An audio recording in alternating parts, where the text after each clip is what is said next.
Hi, in this video I would like to show you a solution for a very annoying problem on Chromebooks. The Play Store does not install due to an error code 7. This solution is especially for Lenovo ThinkPad 11 i Chromebook 3rd Gen, which is no longer receiving updates but may work on another devices as well. We need to download an older version of the system from this page cross.tech. We need to select our device. Then we will have the list of images for this device. I chose this because I don't know on which it was working.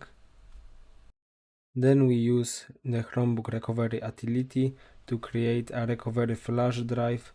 We use local image and we choose file we downloaded.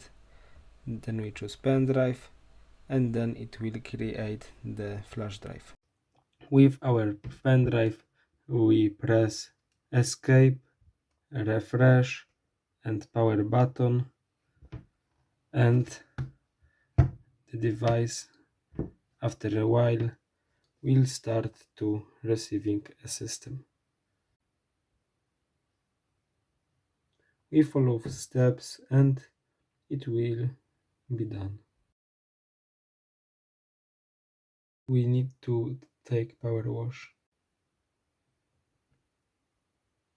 Select power wash. Press Ctrl Alt Shift R. Again Ctrl Alt Shift R, and we have an option power wash and revert. We chose it. Now the Play Store is working. Hope I helped. Thank you for watching. Bye.